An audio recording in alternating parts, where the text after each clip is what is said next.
Hey, what's up, D fam? Welcome back to the greatest Houston based podcast in the world, the Weekly D podcast. I'm your host, Danny G. And today we got a very special guest. She's a singer, she's a writer, an actor, she's a sugar Barbie herself. Please allow me to introduce y'all to Simona Dimov. Hi. I'm so excited to have you on. I mean, it's been almost a year since we met you at Dojapalooza, which was a fun ride back then. But I mean, it's been so long. I feel like we try No. to keep in touch, but everyone gets so busy. Well, that's good. Busy is good. Busy's always good, right?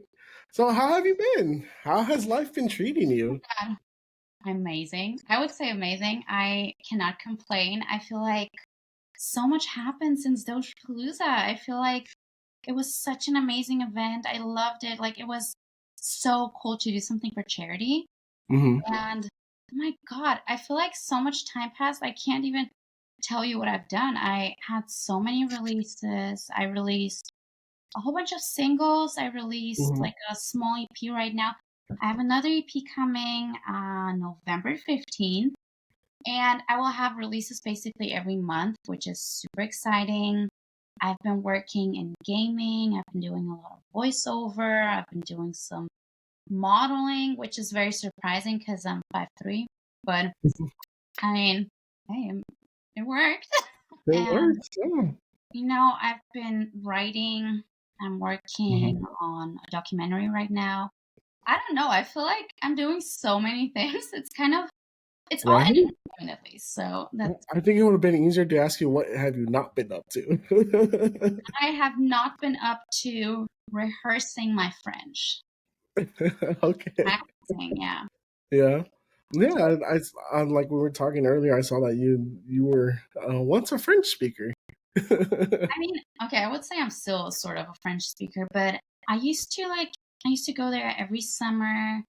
I used to live there for a little bit. Mhm. And I think when I moved to Los Angeles, I was so focused on learning English, especially learning American English, that I kind of Mhm. really like French in the back of my mind. Yeah. It was Uh-huh. very hard at first because I didn't really understand anybody. I swear to Uh-huh. God, I was watching movies with subtitles. I remember this one time I was in an Uber, and it was this super friendly Uber driver with a very southern accent, Mhm. but he was kind of like missing some teeth. So it was so hard for me. I had no idea what he was saying. Like, with the southern Mhm. mix and that, super friendly guy, and I have no idea what he was saying, but I just like noticed he was so excited about it, and I'm like, okay, I think this is the moment when you laugh, and I'm just there like, ha, ha, ha. I hope he didn't say something really, really horrible. I had no idea what's going on. Yeah, that's amazing. You know what's crazy as you say that? That's exactly how my wife and I both learned English. I was watching movies and shows with subtitles. Because Yes. my wife and I grew up, Spanish speaking first. Hmm. So, even though like I was born in America, so like, but my parents were immigrants, and they Hmm. only spoke Spanish at the time.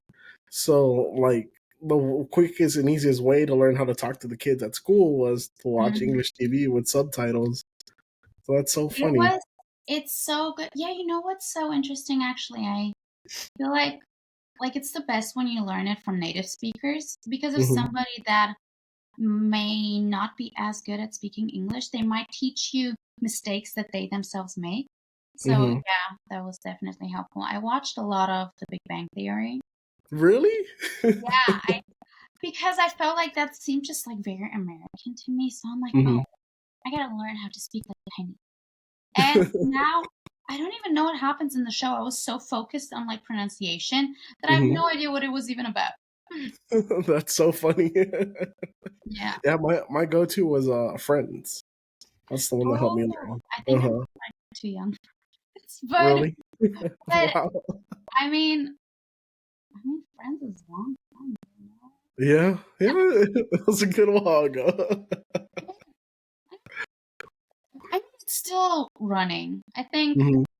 You can stream it. yeah. No, but yeah, that's so funny because every time I meet or English is your second language, every time I meet a person like that, I always like to ask them how what was it that you did to learn and pick it up because Actually, I I feel have a language. really third. I was I was raised in Germany and I was speaking Bulgarian though because I have immigrant parents. So Hmm. I was speaking Bulgarian and then when I went to kindergarten is when I started learning German. And then later in school I started learning English and then I came to the US to find out I didn't speak English. I thought I knew, like I mean, my vocabulary wasn't the greatest Hmm. and school English and then American English, those are two different things. Like, Hmm. I could maybe read a recipe of how to cook something, but it's not, I mean, you get along, but it's not the same, you know? You Yeah, don't especially humor with so too. much. Oh, sorry. Go ahead. Oh, I'm sorry. I was just saying you don't get humor. Like, humor Hmm. doesn't translate, so you need to really understand a language. You need to understand a culture and all of it together. You need to understand slang. They Hmm. don't teach you slang in school. So if you're watching stand up or anything that's like on the comedy side, I feel like if you're coming from like a more school background, you probably Hmm. won't get any of the jokes. Yeah, yeah. No, I agree with that. I agree with that 100%. That's one thing school doesn't really teach is how to speak the slang. And then, I mean, America already is way different from Britain and their English. And then on top of that, our slang differs from state. Like if you're in California, Mhm. the West Coast, completely different than the East Coast, and just like us here in Texas, like our slang is completely different. So I understand how difficult that is. I feel like slang also changes from generation to generation. So sometimes it's just so funny when I don't know, when it just like slay or like, oh, she ate. And I'm just there like, oh, I'm getting now like through context what that means. Uh huh. That's funny, and I'm sure it must have been tricky, especially since, I mean, you're in the writing world now, so I'm sure you understand it a lot Mhm. better. But I mean, getting to that point, it must have been tricky to learn and kind of pick it up, especially since you came to Los Angeles, which is like the mecca of every mixing pot. It's Hollywood. It's all these things. So you get so many different slangs, so many different kinds of people. It must have been really tricky to navigate through all that. Yeah, actually. But you know what? I think every kind of slang that I have encountered that comes from a foreign minority seems Hmm. very logical to me. Then it's kind of like dialects within the US are kind of like a little different. Like, let's say someone's from Chicago or New York. I'm gonna notice that there's a difference, but I couldn't place which one is in New York and which one is in Chicago. But Hmm. I can obviously tell the difference between, let's say, someone that is that like if they have an accent, if they are from like Hmm. a Hispanic country, or let's say it's Germans, they say hello, I know who they are. I'm like Germans literally, they need to say one word and Hmm. I'm like so like I don't know, I have this like German radar. It just every time I hear a person say one word and I'm just like, "Hey, are you German?" And they're like, "Oh my god, how did you know it?" I'm like, "Am I offending people by like asking that?" But it's always working. I always know. Yeah. Is it like a very specific accent when they speak English? Yes, That. it just they yes, it's a very, very specific pronunciation. Hmm. And I think I get it because, for example, when I speak to people in Germany, sometimes let's say you say something like you use an English word or you want to say a name that's in the US, I will Hmm. not pronounce it in an American way. I will pronounce it in a German way because Ah. it's kind of like weird when you speak to them. You then say it kind of like Germanish. The same way when I'm in Bulgaria, like Hmm. let's say I don't know, let's say I go to McDonald's and I want to order a Big Mac. I'm not going to Hmm. say, "Hi, can I have a Big Mac?" because then no one's going to understand me. I have to say Big Mac because otherwise they don't know what that means. So when I speak to them, I have to switch. Like it was the same when I was going from German to Bulgarian. I would switch and then I would speak to them in their own accent. That's so funny. I completely get that though, because me being a Spanish speaker, I have gone through that a lot, like learning the accent of a Spanish speaker, and most of the time I can tell where they're from, like what country they're from, depending on their accent. But Mm-hmm. I completely understand what you're saying. Like, a Hispanic will say yumbo yak because they really don't have a hard pronunciation on the J. And I mean, George Lopez wrote probably one of the funniest jokes about Hispanics going through the drive-through trying to order a jumbo jack. But no, that makes so much sense. I should have thought about that before I asked. That was a dumb question. I'm No, sorry. it's just really like they don't understand. And you know what? I also think when you go there, and let's say you're Hmm. speaking in this language the entire time, and then you throw in a word, and then you're going to change your pronunciation now to say it like an American way, I feel like people perceive that a little bit as stuck up. Hmm. It's just like, oh my God, it's not American. So you're just like, it's the best thing to just switch. Yeah, I agree. So I was doing a little bit of research on you this week, and I learned that you were the valedictorian in your high school. Where did you find this? So yeah, actually that is correct. It's funny. I was good at school. I was really Yeah. good at school. And now that it kind of like is a little bit in my past, I really don't know why. I mean, it's like, why did I waste my time on that? Just like I feel like my mom's still telling everybody like, oh my God, out of this and this many children, like I don't. They have like a ranking system in the Hmm. region where we're from, and so I was ranked like I don't know. I was like within the top people out of I don't know. Was it like 30,000? I don't remember. Like it was like a really Whoa. big number, and they were. I mean, one of them, like not the Hmm. only. Hmm. And I remember, it was like kind of like, oh, that's cool. And my mom, Hmm. obviously, she told all the relatives, all of her friends, everyone. She probably like called the president herself. I don't know. But now I look back and I'm like, what did I really learn in school? And then I really actually realized the only thing that I learned in school is how to learn.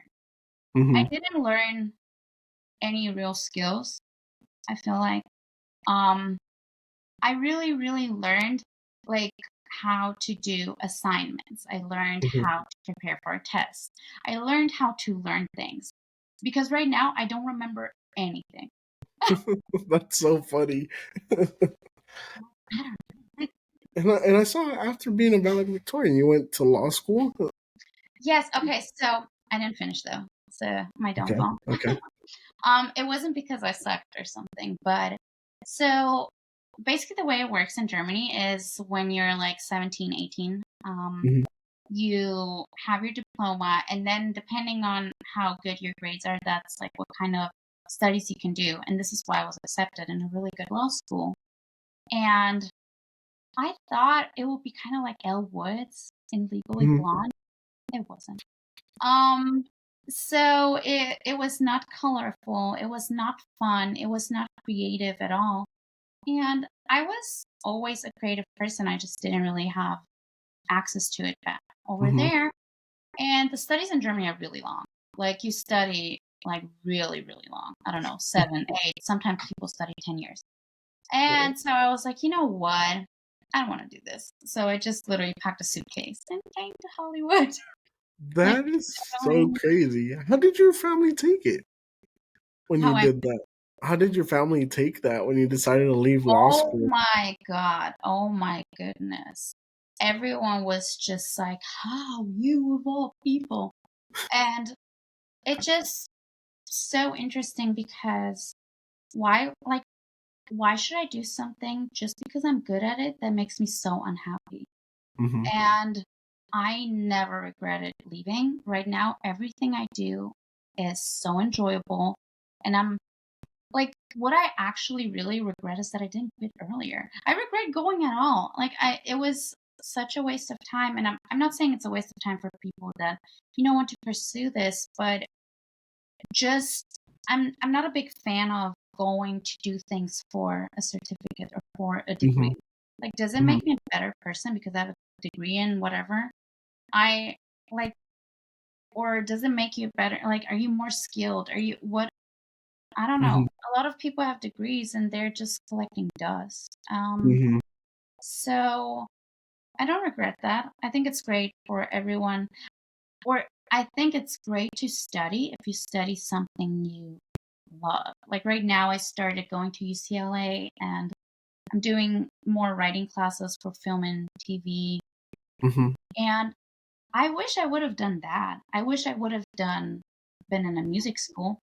Yeah. I wanted to go to acting school actually, and I went to an acting school secretly. So I had a budget per month of like what I'm supposed to use. And I'd made this like crazy calculation of like, okay, if I eat this and this and this, I was like planning everything. Like I can buy this and this, like, I don't know, 5 canned beans, one like big pack of carrots, like this much. I had to plan everything so meticulously so that I have enough money left to secretly at nighttime go to a film acting school.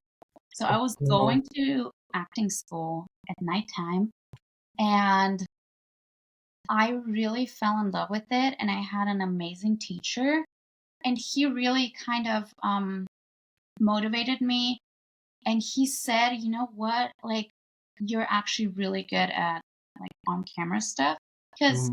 I'm probably not that good at theater things." And he told me honestly, there is like not that much work for that over here. So he literally told me go to the US. Uh-huh. And I'm like, okay, so I'll do that. But then I'm like, okay, what do I tell my parents?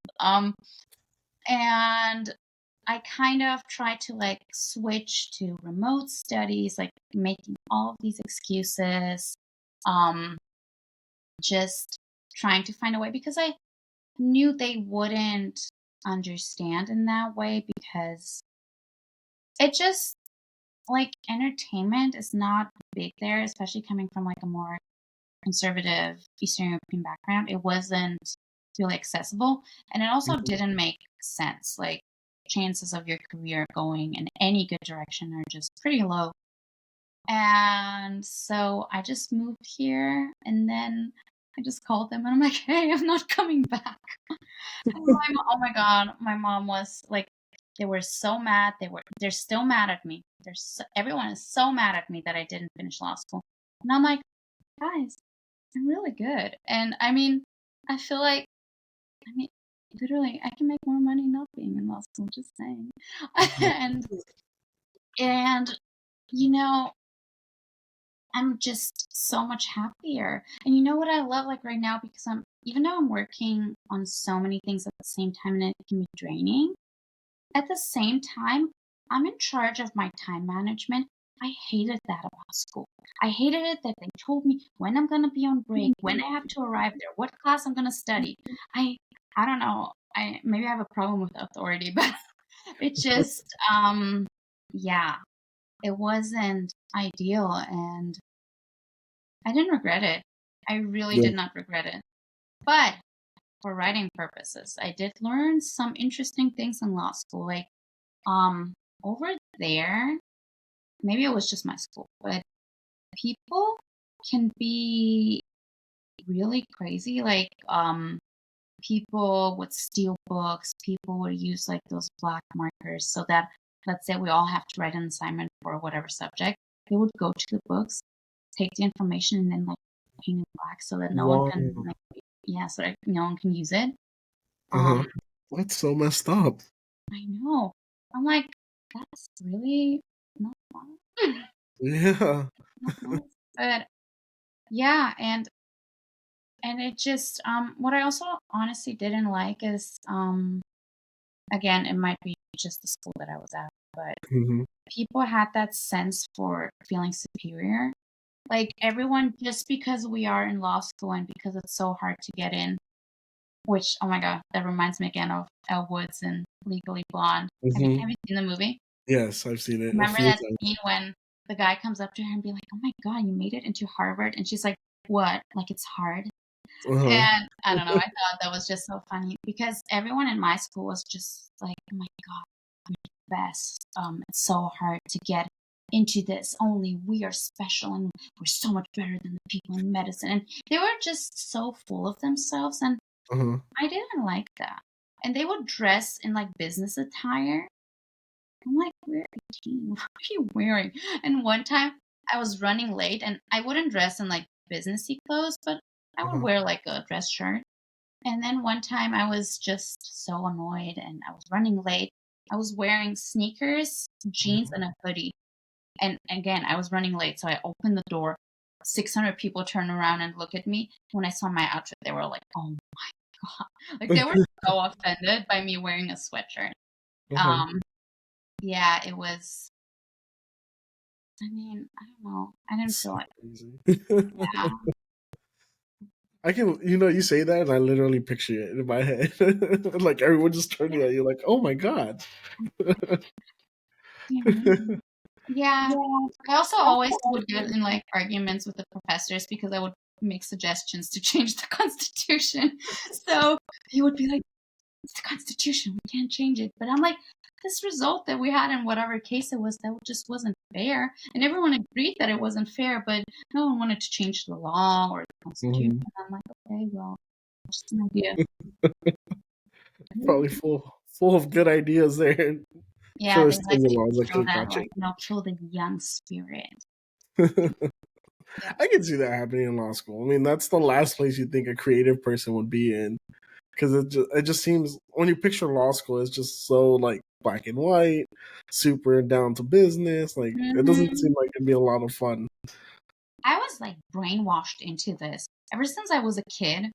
Hmm. Um, they would be like, "Oh, you're so outspoken. You should be a Hmm. lawyer." And they would repeat this and repeat this. So then I had like this whole idea of like I'm going to be a lawyer, but in my head, I thought I'm going to be a justice fighter. I Hmm. thought like that was one of the biggest things. I thought I would be there standing up for people, helping people that need it, working on like crazy cases against corruption and against the mafia and against all this stuff. And then once I started to study this, I'm like, I don't really think that's what I'm going to be doing. Like, I don't think that's how it goes. In my head, it was all a movie. And in reality, That's far from that. So did you? Yeah. Did you grow up watching a lot of movies, or what inspired you to want to be an actress? I, you know what? I loved acting ever since I was a kid. I loved music and singing ever since I was a kid. I was songwriting when I couldn't even write.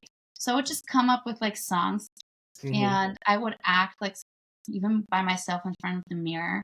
I remember this one time I'm standing there, I don't know, I'm like 5, and I'm coming up with this cool dance and like this song, and I'm doing this. And I didn't realize my uncle was watching me. And then I come out, and I guess I had done it so many times. He knew the song. I'm like, oh, so it's catchy, huh? So he knew the song. He started like miming me and like making fun of me. And I was so embarrassed. But even then I would come up with music. I would come up with I would anytime I would have like a school play, I would always be part of it. I would always try to be one of the like lead characters. I would write my own plays even when I was really young. And I had this other friend, she was also very creative. So we would write plays together and we were like in second or third grade. We would write plays and then Uh-huh. we would force the school to make it happen. And they would like work like on sets and everything for us.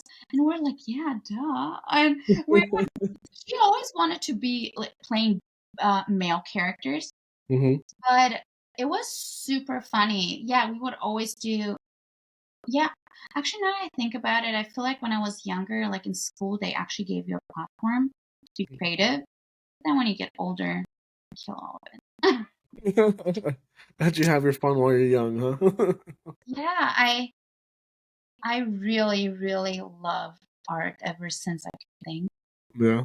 But you know, Germany is also a country that's very, cars are great here, chemistry, everything is very like strict and precise, and there is a lot of art. I mean, Germany is the country of thinkers and writers, like back in the day. But growing up, I felt more of the very strict vibes, engineering, everything like that's more serious and not creative. And also the other thing is lessons and stuff like this are also very expensive. So not everyone has access to resources like that. Hmm. Okay, that makes sense. And Mhm. how did you get into like actually doing music? Because I mean, I can see writing and acting from school, but music's like a whole nother little piece there. Um, okay, so first of all, I always wrote poetry. So I was used to writing kind of in like a similar to music format. Hmm. And then I really like had so many artsy ideas of music videos that I wanted to do. And I'm like, okay, well, if I want to do a music video, I need a song.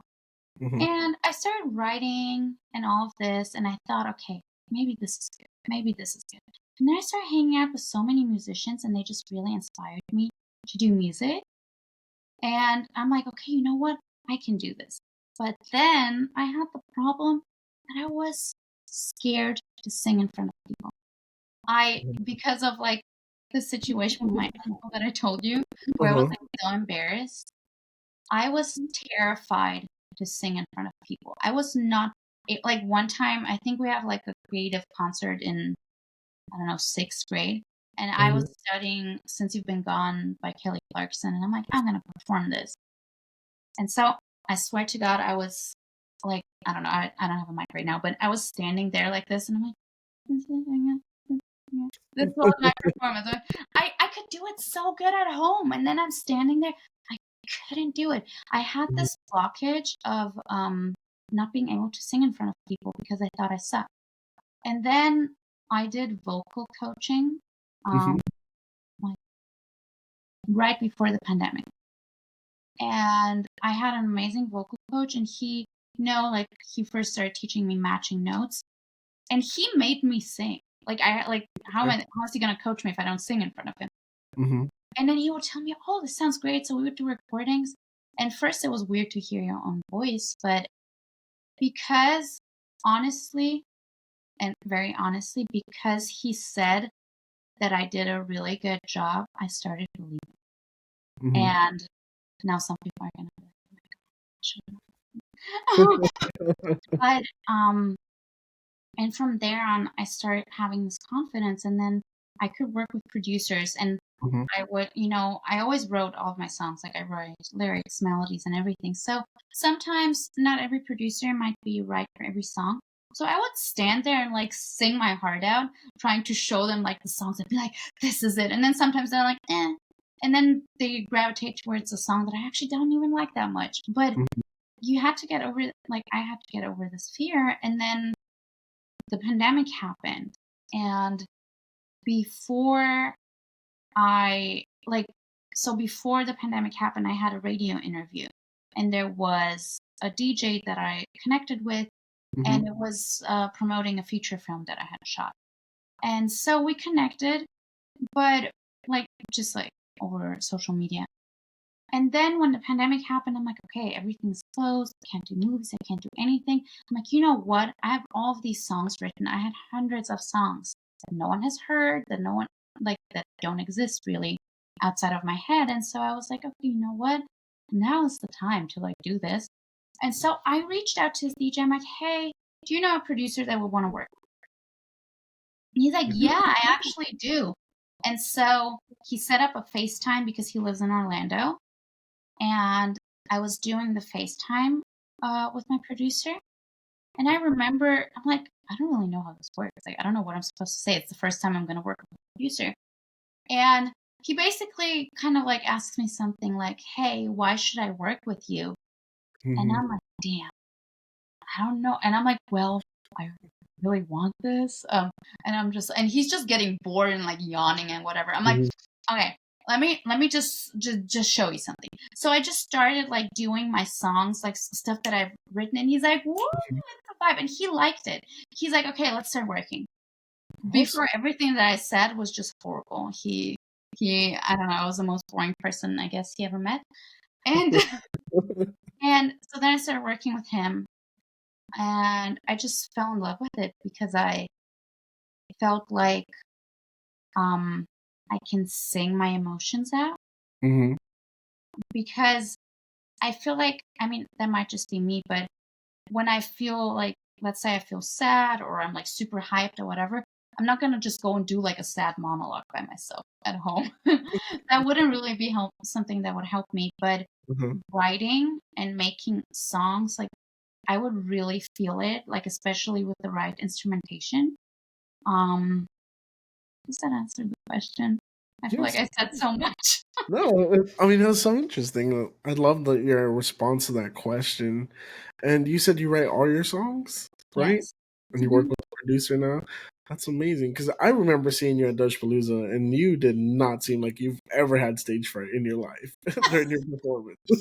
Oh my God. Well, it was, I feel like every artist has that fear of rejection. And I definitely think it was because in my childhood, that rejection came from people I love.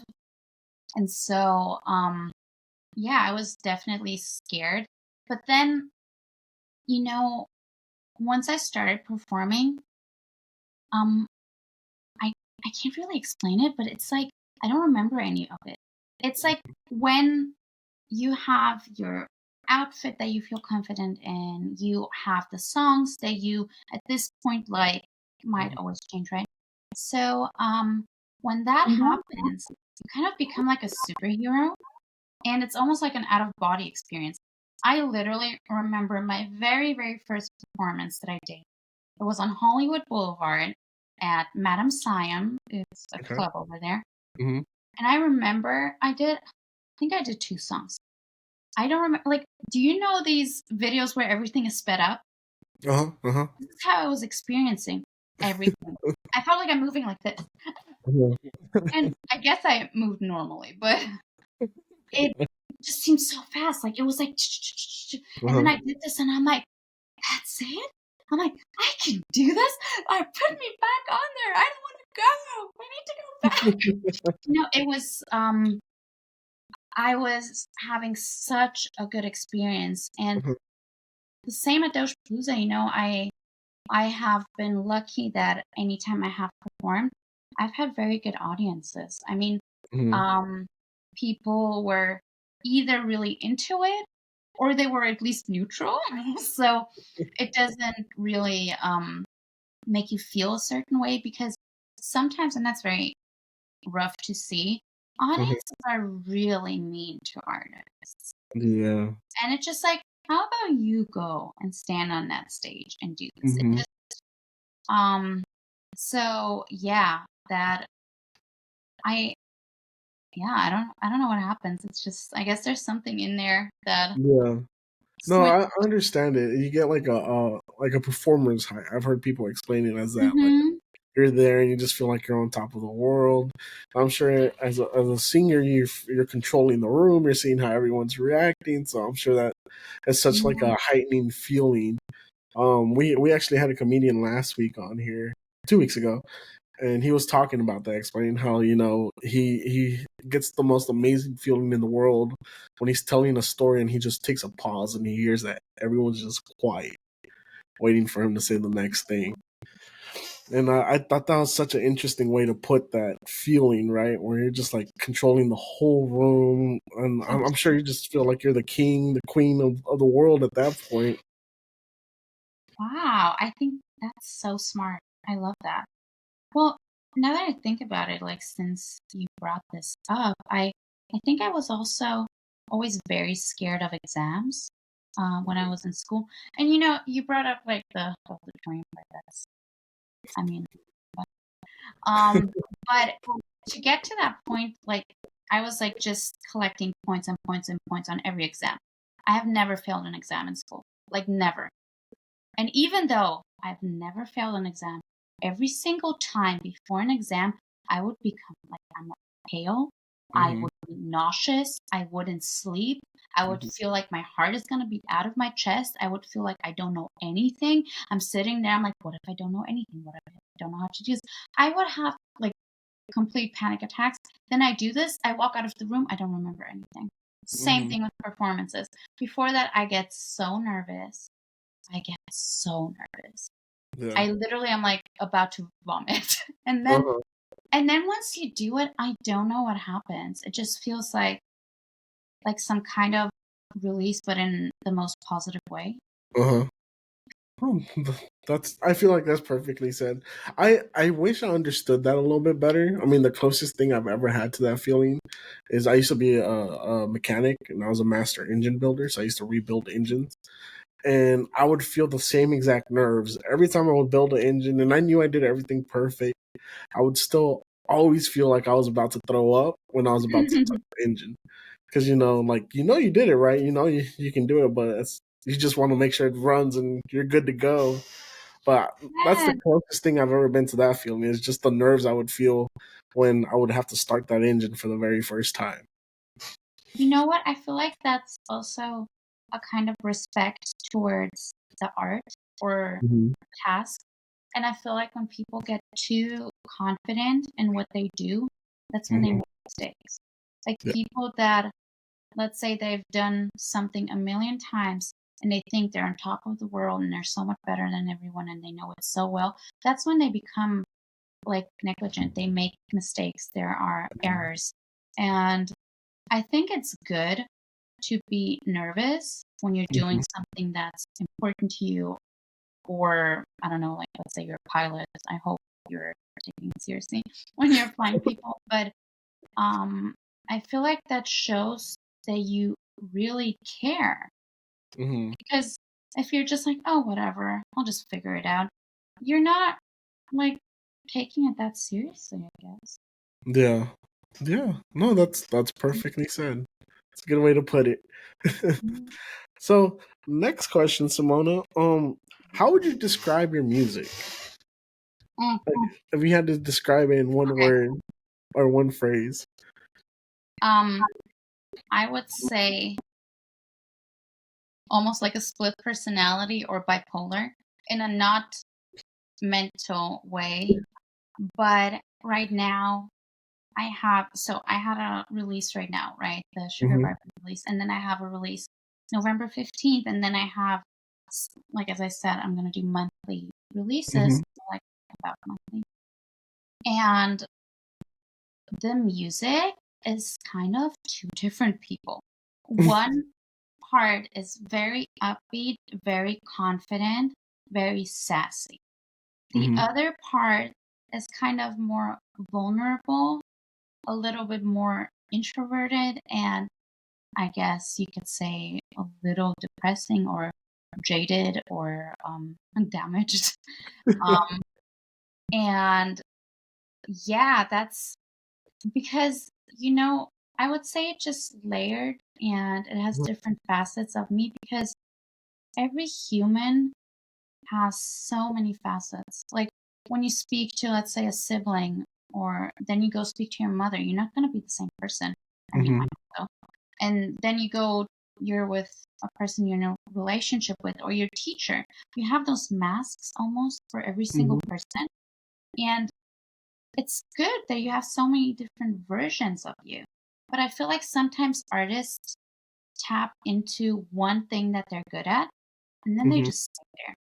And I feel like I just personally, I love so many different styles of music. I feel so many different ways. Some days I feel like I'm having the best life ever, and another day I might be crying like crazy because of, I don't know, probably a guy. Probably. So Oh, so come on. You can't let guys break your heart. You're that beautiful. I think you're the heartbreaker in that situation. God, I wish. I wish. Maybe. I hope not. Actually, no, I don't wish. Let's like I used to think when I was younger, when I was in high school, I Hmm. thought it was so cool to break hearts. I thought it was like the coolest thing because it kind of like gave me some power, I guess. Hmm. Now I really live by the motto, if I cannot bring anything good to your life, I don't want to be in it. I don't want to do anything like where I influence people in a negative way.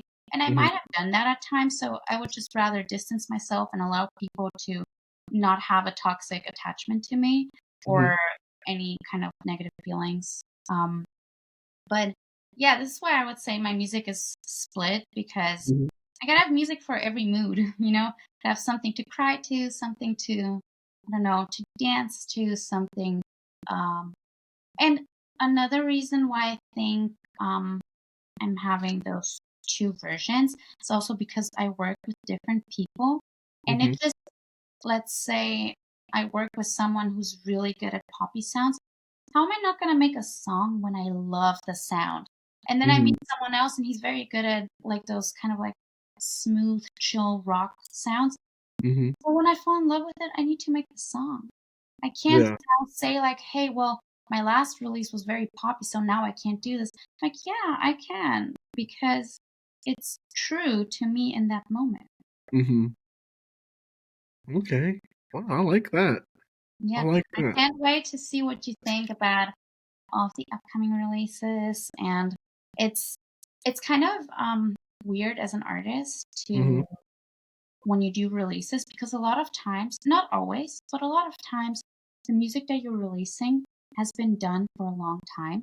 So Mm-hmm. you're already working on 5 other projects and you're doing something completely different sonically, but Mm-hmm. then you're releasing something and promoting a track that you did a year ago. Mm-hmm. Does it feel like it brings you back to that moment when you listen to those older tracks? Oh, yes. I always remember why I wrote what I wrote. I remember where I recorded it. I Mm-hmm. remember how I felt. For example, the Sugar Barbie song, I remember it was, I usually don't do late night recordings, Mm-hmm. but I was so mad. I was so mad. I went in there, I completely recorded this with no autotune, almost in one take. And I'm Mm-hmm. just like, okay, that's it. I need to go home and sleep. Like, it was just I was just in such rage that day, that I remember, yeah, it was pretty funny. Um, and we actually didn't like so the producer is a friend of mine from Germany. So Mm-hmm. I had to remotely record it here. And I don't know, it was an error that happened. It wasn't planned to have me record without autotune because there's usually nowadays always a little bit of autotune on Mm-hmm. it. It's standard. So it wasn't planned to not do it without, but we did a mistake or somehow Mm-hmm. it happened, and then I sent it over. And my producer's like, "That's tight. We're doing this. That's it." Oh, that's so interesting. That's so cool. Yeah, and yeah, it was fun. It was a fun Yeah. song. It was very like I feel like sometimes people might misunderstand that my my music is very pro women, Mm-hmm. even though I think sometimes it doesn't come off that way. But usually, like the overall theme is more like no matter what guy, no matter what circumstance, I'm gonna feel good. You're not gonna break my heart. And then they go ahead and do it anyways. But um, I feel like this is the overall thing that connects every single song, and it doesn't matter what genre it is. Mm-hmm. I never wanted to, compete with other women. I know some women are like that, Mm-hmm. and I actually wanted to like I want what's for me, Mm-hmm. and if I can't have that, then whoever picks it up. Oh, well, that's good though. You're having fun with your music and you're making music you like. I feel like that's the most important thing as an artist or in anything you do, right? When you're doing something you like, someone else is gonna like it. Like Yeah. I'm a very big believer of that. Like whatever you like, if you make it for yourself, there's gonna be someone in this world that's gonna like it, and then someone that knows them is gonna like it. And I find art so fascinating on how that works, right? Hmm. When you're true to yourself, it tends to do a lot better because there's always people that I guess gravitate towards genuineness. Hmm. And then if the art's great, like it always does way better. It's so interesting to me. Honestly, I really had to learn this because, especially in the beginning, everyone was in my ear, and people would be like, "Oh, you need to do this. You need to do a song like this. Do a song like this. Don't sing like that." don't sing like this, sing like that, don't sing at all, just talk, just maybe rap, do this, do that. And I'm just like, well, right now I feel like I want to do this and that. No, you shouldn't do it, you're not good at it. And it's like, okay, but I feel like if you really believe in something, Mm-hmm. you will make someone care, or you at least have the opportunity to make someone care. And a lot of times, like, even a lot of songs that I like, Mm-hmm. later on I was kind of like analyzing them. I'm noticing that actually doesn't sound that good. Like, I'm thinking, oh, that person could have maybe like had a better vocal performance, Mm-hmm. but it has that feeling and that emotion of that person. I Mm-hmm. actually like that it's slightly off in some way. Mm-hmm. So, and who am I to say to somebody, you should or you shouldn't do something? I mean, Mm-hmm. unless it, like if it hurts someone else, okay. But I I don't think people should tell you what to do, because if you love it, that's Mm-hmm. good enough. If you really love it, someone else will. But if Mm-hmm. you're indifferent or you're just doing something because someone else tells you, how is someone else supposed to like this? Yeah, exactly. Exactly. That's so well said. And it's funny you say that, how you were saying that the song was imperfect, because that reminds me of like one of my favorite bands of all time is Sublime. Mm-hmm. And Sublime was never like clean cut. Like the singer was good, but he wasn't great. But every time you listen to the music, like they had such a vibe that you can feel that it's a genuine thing, that they're just having a great time, making that music and recording it at that moment. So that's really interesting, the way you put that. Yeah, I actually love hearing people's voice crack because they're Hmm. in an emotion. I'm not a fan of perfect, Hmm. even though I feel like every day I would like everything to be more perfect in Hmm. my personal work. But when it comes to other artists, I never like perfect. I Hmm. actually like seeing the imperfections, and um as long as other people feel the same way, I feel like you can discover so much more art. Yeah, yeah. No, that's And true. this is Especially, like, um if it was perfect, I don't know, it would be like AI or something. or You it'd know? be boring, right? And Yeah, and get boring.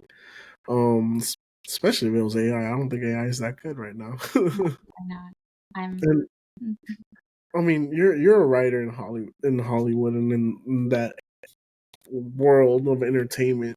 How do you feel about AI and like the way they've been trying to implement it in movies and writing? well, I've been doing a lot of different story writings for other people as well and Hmm. helping them. And it's so funny because they're like, oh, just use AI to help you. So I'm like, okay, I'll try. Oh my goodness. I was, when I saw what AI gave me, I'm like, okay, my job is safe. I will be totally fine because I think AI kind of works if you're writing something more corporate, I Hmm. guess, or something that's purely based on information. But anything that's supposed to have character is not going to work. And Hmm. some things, like the good things that you want AI to do for you, they don't do it. I one time was saying, I was sitting with someone that I really care for. And Hmm. so we were next to each other, and I'm asking AI, hey, can you tell him that he's an asshole? And AI literally said, that's not a nice thing to say. No, we cannot give you a way to explain that to him. I'm like, wow, they refused the task. Um, I, yeah, it just sounds, it really just sounds like a robot wrote it. This is Yeah. why I haven't been concerned about it.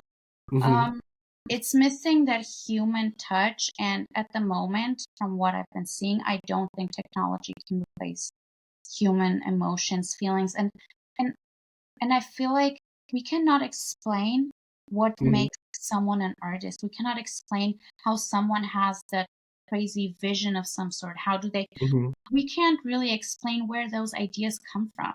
So I feel like it will be very hard for AI to replicate that if we don't even understand where this comes from. Like, where does creativity come from? Hmm. Yeah. Yeah, no, it's really interesting.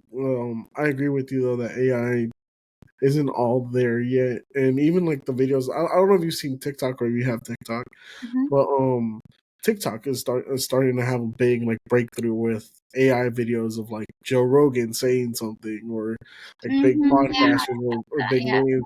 But then if you listen closely, it sounds so weird because it sounds like he's reading a script, but he's pausing at every desk at every period, and it just Hmm. like the cadence isn't right.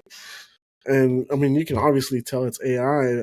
I find it so interesting, especially because I was reading about it, especially when the SAG and the Writers Guild had their strikes. I was trying to learn more about like why they're trying to implement AI, and I found it really interesting that some studios want to scan actors and their faces and do the AI that way. And I like you being an actress, like I really want to know your thoughts on that. Okay, that's so interesting because I actually did that. Um, I'm working on a virtual project basically, and like they scanned me, but right now, or they're like creating like a virtual version of me. Um, and I remember, I remember it was so funny. So I had a really amazing, huge listening party, and this came up, but the place is so big. There's so many people in all corners. Hmm. And I'm just like doing something, and I hear at the very end, like there's so many people everywhere. At the very end, I'm just hearing the sentence, so one day when Simona isn't young anymore. And I'm like, what is happening here? So I run there. I'm like, what did you say? They look at me. They're like, how did you hear this? You were on the other side. I'm like, I have radars for this. I know exactly. Like, I know something was happening that I don't like. Uh-huh. And basically, it was about like, oh, this virtual version of you will preserve your essence. And I'm like, hey, I hope like you guys like me still when I'm old. But um, it was so interesting because another part of that is that you can record voiceovers, and then if Uh-huh. you like, let's say you do a video game or something, this you don't even need to be there. You you're getting paid for all of this, and I just feel like in my case, I had a very like cool team that I work with, and they are very fair and have morals. So I'm not concerned about working on a project like this. I feel like it's more concerning when people are forcing actors to give them their rights, when they're forcing them to do things that they just don't want to do. If you want to do it and you're protected, why not? Yeah. No, I completely agree. That right, and we're back. Sorry about that. I had a knock at the door. I had to go take care of it real quick. But back into what we're talking about. I really find your perspective on AI so interesting, and the fact that you did a virtual scan. Like I feel like you're always trying to stay one step ahead of the game because I mean, just talking to you today, like I really get that you're like trying to stay one step ahead and catch that wave. That's so interesting. And you have no fears about AI, like them trying to use it without your permission? Honestly, no. I mean, I feel like I would rather be concerned about people doing things with AI that you don't know, because it will be very, like, let's say I know who I have given rights to, I know what they plan on doing. So I have access to, like, I can see their platforms, I can see where things are on. So if there was anything against my will, I would immediately see because I'm like following it and everything. I think Hmm. it's more concerning if people can use AI with you as a character or a face where Hmm. you had no part in it, where you haven't been scanned, where you haven't given anyone any permission, like those deep fake I don't know what you call them. Yeah, yeah. Um, I find that very concerning just because I feel like it can be very image damaging, especially because let's say you make a fake video of you saying something that in some way is damaging to you. there are always those people that have seen it and they're like, no, no, no, I'm sure this is real. I'm sure this is real. Mm-hmm. And I feel like that's very concerning. Like that Mm-hmm. people try to either, I don't know, Manipulate. yeah, yeah, use you, maybe make profits, Mm-hmm. monetary benefits. That's more concerning. The rest, I mean, technically, there's always something that can happen. Mm-hmm. I mean, even in movies, sometimes you film a scene and you might not be aware of the angle that it might be very revealing. Mm-hmm. Sometimes they might not tell you. And then you see it in the movie and you're like, you guys didn't tell me that you were showing my underwear the entire time. I think that Mm-hmm. happened to Sharon Stone in Basic Instinct.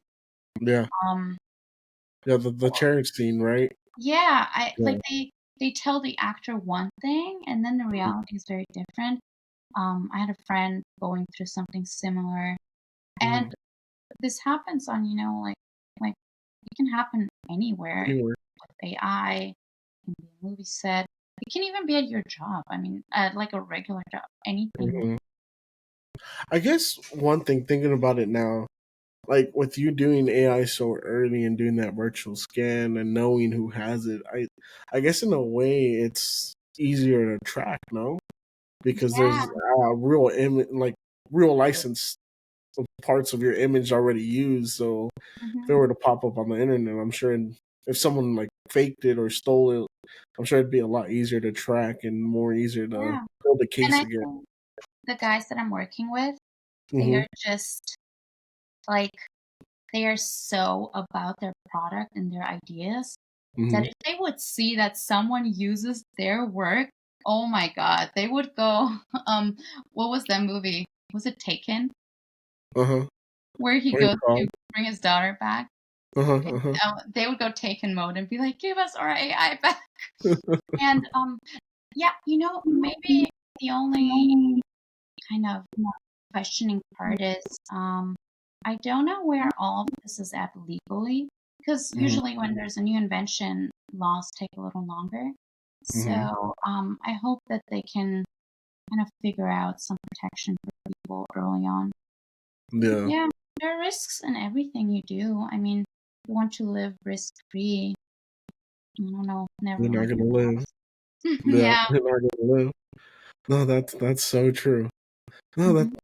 that's so interesting. I'm so curious how the rest of it's gonna play out, like later down the line, right? I Because don't know, I yeah. mean, with you doing it so early, I'm sure there's a lot of benefits to it. Just like there will be later down the line. I don't know. It's a really interesting topic to me. I'm glad I finally got to talk to someone in that world. To really ask that question. I just feel like everything is in such an early stage. I have Hmm. no idea what it's actually gonna look like, how it's gonna be used. I feel like right now people are kind of trying to secure rights and product because I don't even think the people that are involved in this, they don't even know what's gonna happen. Who's Yeah, supposed to know what's gonna happen? yeah. Yeah, it's kind of like NFTs when they came out. Everyone was like, Yeah. "Oh, what is that?" Mhm. That was the new shiny thing. Mhm. But anyway, Simona, we got to know you quite a bit today, and I really want to thank you for coming on the show. This has been a lot of fun. It was very interesting. The topic on AI was interesting, and I want to know, like, what projects are you working on now? What are you excited about? I know you're releasing music once a Mhm. month, which is extremely exciting to always get new music from you. But what else is in the plans that you can talk about? Okay, first of all, thank you for inviting me. Actually, it was so fun. I had so much fun when we did the first podcast like a year ago. Hmm. So right now, November 15th, I have a new release. It's called Figaro. But right now I have my Sugar Barbie EP. I have my single Pretty Girl Sins, which I love. I have my single Why'd You Hate Me and all of the music that's Hmm. coming up. I'm working on the game Fire Sky. It's a fantasy game and it's basically like dodgeball with fireballs. It's super fun. You can look it up. It's announced and I'm basically the spirit guide and I tell you, all of the crazy things about the crazy backstory about the worlds and how, like, it's basically a, even though it involves gods and all of this, it's a very human story.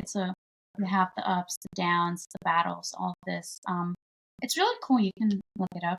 Yeah, it's so And much fun. We'll look it up, and I'll definitely have Alan, add a screenshot of Mhm, their Twitter on the screen mhm, and post. That's so exciting. You're doing video games, you're doing music. mhm. Um, it's amazing. This has been probably one of the most fun and interesting podcasts I've done in a while. So Oh, thank thank you. you again for coming on. It's been a pleasure, and I hope you come back someday and we get Yes, to do this thank all you over again. too. Yeah, of course. It's been so much fun. I mean, you've always been great vibes from the first day we met you at Dojapalooza. It was very enjoyable. You're very pleasant. You're fun to talk to. You're interesting. And yeah, this has been a great podcast. Thank you so much. Right now, I'm gonna give you a chance to just promote yourself. Tell people where they can find you. We'll put on the board behind me. That way, everyone can see it. And it's your time to shine. Tell the people where we can find you. Hi guys, it's Simona. You can stream all of my music on Spotify, Apple Music, everywhere. Follow me on Instagram. It's at Simona Dimov, or on TikTok at official Simona Dimov. I am super excited for all of my new releases, and I hope you stream Figaro November 15th. Perfect. Thank you so much, Simona. Thank you, and This has congrats on been getting married. Thank you so much. I'm such a lucky guy to be married to my wife. Oh, Um, and yeah, thank you for coming on. Has been so much fun. It's been great catching up with you. We'll definitely be looking out for your new music. We'll be looking out for new projects. If you ever need help promoting something, just shoot us a message on Instagram, thank tag us. you. We'll be more than happy to share it around to our followers. Thank you again for listening. And everyone, thank you for tuning in, for joining us, for listening to this podcast. If you like what you heard, give us a thumbs up, give us a 5-star review. Go follow Simona on all social media. Go stream her music. This has been the Weekly D. I'm Danny G, and thank you guys for listening. Bye.